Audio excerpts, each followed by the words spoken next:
প্রিয় বন্ধুগণ, খুব গুরুত্বপূর্ণ চাঞ্চল্যকর একটি খবরের দিকে নজর রাখবো, যেটা হচ্ছে যে একজন ক্যান্ডিডেট তিনি মাধ্যমিকে পেয়েছেন 99.7% নম্বর, অথচ তিনি চাকরি করছেন অসৎ উপায়ে এবং তিনি চাকরি পাওয়ার পর লিখতে বা পড়তে পারছেন না এবং এর জন্য শুরু হয়েছে পুলিশি তদন্ত।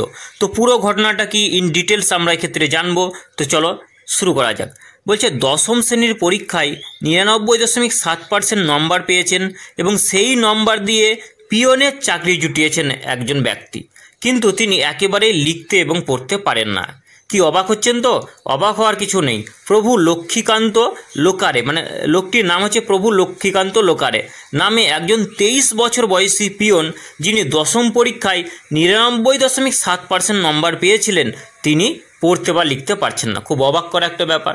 এবং খুব গুরুত্বপূর্ণ বিষয় হলো, তিনি যে উচ্চ মার্কস পেয়েছিলেন মাধ্যমিকে, তার ভিত্তিতে তিনি কর্ণাটকের কোপ্পাল জেলার একটি স্থানীয় আদালতে পিয়নের চাকরি পান এবং চাকরি পাওয়ার পর ওই যে 22শে এপ্রিল 2024 সালে যে নিয়োগ প্রক্রিয়া হয়েছিল, সেই নিয়োগ প্রক্রিয়ায় কিন্তু চূড়ান্ত মেধা তালিকায় তার নাম ছিল এবং তিনি এই চাকরিটা পেয়েছিলেন।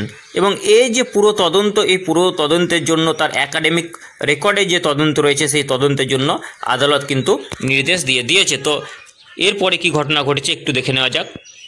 এর ফলে লোকারে নামে ওই ব্যক্তি আদালতের বিচারকের র্যাডারের আওতায় তিনি এসে গিয়েছেন এবং এক বিচারক তার একাডেমিক রেকর্ড তদন্ত করার জন্য পুলিশের কাছে একটি ব্যক্তিগত অভিযোগ দায়ের করেছেন এবং 26শে এপ্রিল এই মামলায় একটি এফআইআর দায়ের করা হয়েছিল এবং এফআইআরে বলা হয়েছে যে লোকারে নামে ওই ব্যক্তি সপ্তম শ্রেণীর পর সরাসরি দশম শ্রেণীর পরীক্ষায় অংশ নিয়েছিলেন। দেখেন, স্টেপ জাম, মানে সপ্তমের পর অষ্টম নবম দুইটি ক্লাস তিনি পড়েননি, একদম সরাসরি দশম শ্রেণীর পরীক্ষায় অংশ নিয়েছিলেন এবং 625 নম্বরের মধ্যে তিনি মাধ্যমিকে পেয়েছিলেন 623 নম্বর। ভালো একাডেমিক পারফরমেন্স সত্ত্বেও তিনি কন্নড় ভাষা, ইংরেজি ভাষা বা হিন্দি ভাষা কোনোটাতেই তিনি লিখতে বা পড়তে পারছেন না।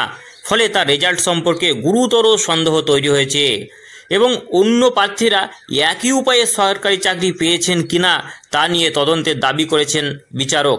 অভিযোগকারী পুলিশকে তার ক্লাস দশম পরীক্ষার উত্তরপত্রের সাথে ওই ব্যক্তির অর্থাৎ লোকারের হাতের লেখা পরীক্ষা করতে এবং তুলনা করতে বলেছেন। বিচারক হাইলাইট করেছেন যে এইরূপ প্রতারণামূলক একাডেমিক নম্বর আদলে মেধাবী শিক্ষার্থীদের অসুবিধায় ফেলেছে। মানে খুব গুরুত্বপূর্ণ একটা অভিযোগ যে এইভাবে যদি জালিয়াতি করে কেউ যদি স্টেপ জাম করে দুটি ক্লাস না পড়ে যদি মাধ্যমিক দেয় এবং মাধ্যমিকেও নম্বরের ক্ষেত্রে একটা বিশাল বড় গড়মিল, তো এরম যদি করে গোটা দেশটা চলতে থাকে, রাজ্য চলতে থাকে, তাহলে দেশের শিক্ষা ব্যবস্থা কোথায় গিয়ে পৌঁছাবে? এবং যারা যোগ্য প্রার্থী পরিশ্রম করে যারা মানে যে ভালো রেজাল্ট করেছেন, তারা কিন্তু তাদের যে প্রকৃত হকের চাকরি সেখান থেকে কিন্তু তারা বঞ্চিত হচ্ছেন। খুব সিরিয়াস ব্যাপার। তো আমাদের পশ্চিমবঙ্গে তো এই ঘটনা অহরহ ঘটে চলেছে এবং বিশেষ করে আমাদের পশ্চিমবঙ্গের রাজ্য সরকারের চাকরিতে যে ধরনের গাফিলাতি, যে ধরনের স্ক্যাম, যে ধরনের জালিয়াতি হচ্ছে, সেটা তো আপনারা প্রত্যেকেই জানছেন। তো এই ধরনের গুরুত্বপূর্ণ খবর পাওয়ার জন্য অবশ্যই আপনারা চ্যানেলটি সাবস্ক্রাইব করে পাশে থাকুন। আজকের জন্য এতটুকুই, ধন্যবাদ।